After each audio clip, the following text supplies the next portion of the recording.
استاد همین داملایی که دین منپولی کرده گرفتگی دیار خودمان بود همونو عربی میدونند می معلوماتستان هست؟ بله عربی میدوند. داملاهای علمدار هم بودند. حالا امروز یا برادر صدق الله العظیم سوال داده بود، من جواب گفته بودم. حالی نوارش نفر آمده است، شاید هر دوشه یک جا کنیم همین نوار کتی. صدق الله العظیم بعد قرآن خواندن اجازت است یا نیست؟ من جوابی کوتاه داده بودم که نه، این بدعت است گفته. بله بعضی ها اجازت است گفتن، لیکن در قرآن کریم چه خیلی که الله تعالی گفت که فاذا قرأت القرآن فاستعذ بالله من الشیطان الرجیم، اگر قرآن قرائت کردنی شوی اعوذ بالله من الشیطان الرجیم گفت. لیکن نگفت که اگر قرآن با خاطر رسانیدنی باشی، به خاتمه رسانیدنی شوی صدق الله العظیم بگوی نگفت.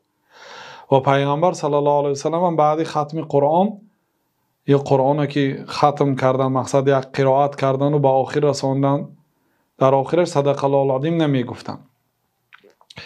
و همین گویی من بعضی آدم ها خفه میشد که مقصد این سخنی وهابی های و این و آن. ببینید یک داملا بودن در دهه چارکوه، من ندیدم اون کسه، لیکن داملاهای کلان چارکوه تعریف میکردن، الله رحمت کند. اون آدم در زمان شوروی هم زندان نشستگی هست. از روی گفته برادرهای طالب علم الو بله حواس هست. چی شدی؟ از روی گفتی بعضی طالب علم بسیار عالم هم بودن و داملاهای کلان تاجیکستان هم اعتراف میکردن. لقبشان داملای کلام، چون که در چارکو داملاها زیاد بود، اون کسا داملای کلام میگفتن. الله رحمت کند. داملا صفی الله خان میگفتن. بچه هایی که در مدرسه چارکو میخوندن میگن که در مدرسه میخوندیم که از مدرسه امام ترمذی که الان امام اعظم کردن دانشگاه شد، از آنجا نماینده ها از دوشنبه آمدند و به صنف ها در آمدند و طالب علم را امتحان کردند کنی سوره فلان را بخوان. یک دو آیت وقتی که طلبه میخوان صدق الله العظیم تو خوان، یعنی که با صدق الله العظیم می استایوندن شاگرد را. قاری که قرائت کرده ایستاده است صدق الله العظیم، یعنی که تا همین جا کفایه است. اون درسی داملای کلام بود است. داملا صفی الله خان درس میدادن.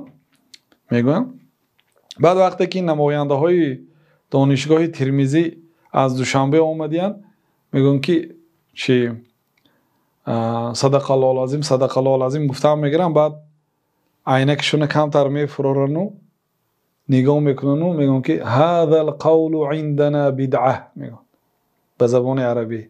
مقصد در پیش طالب علم آزار ندهم گفته، به زبان عربی میگن که هذا القول عندنا بدعتون، این سخن در نزد ما بدعت است. میگن این گپی من نیست برادرها.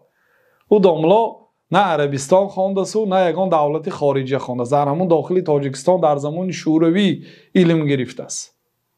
هذا القول عندنا بدعتون گفتن، این سخن در نزد ما بدعت است. برای اینکه پیامبر صلی الله علیه و سلم هم بعضی صحابه ها را امر میکردن به قرائت قرآن. اگر است میگفتنی شوند حسبک میگفتن، حسبک یعنی تا همینجا کفایه است برای تو میگفتن، صدق الله العظیم نمیگفتن.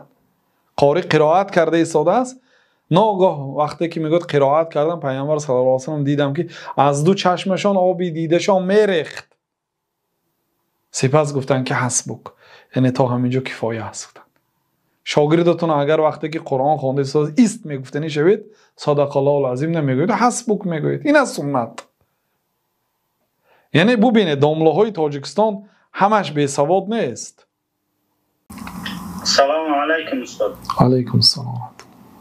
استاد در تاجیکستان خودمان بیشتر 5 دقیقه که در وقت قرائت قرآن مثال وقتی آیت رو با خاتمه میبخشه صدق الله العلی العظیم میگن، آیا همین رایج است در یا اینکه بدعت است؟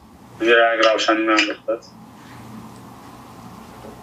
این قول در نزد طایفه از علما بدعت است. خیلی که بعضی علمای تاجیکستان هم گفتن که هذا القول عندنا بدعت، این سخن گفتنش بعد ختم قرآن در نزد ما بدعت است گفتن. و بعضی علما اگرچه بدعت نمیدونن میگن که این سنت هم نیست، برای اونکه پیامبر صلی الله علیه و سلم وقتی که قرآن رو ختم میکردن صدق الله العظیم نمیگفتن. بله، بهترین هدی رسول الله صلی الله علیه و سلم است. بهترین راه و روش جناب رسول الله صلی الله علیه و سلم است. پیامبر صلی الله علیه و سلم وقتی که قرآن ختم میخوندند و بعد به آخر میرساندند، یعنی کفایتی میکردن، در اونجا صدق الله العظیم نمیگفتن. در یگان حدیث صحیح و حدیث ضعیف ثابت نشده است. بله.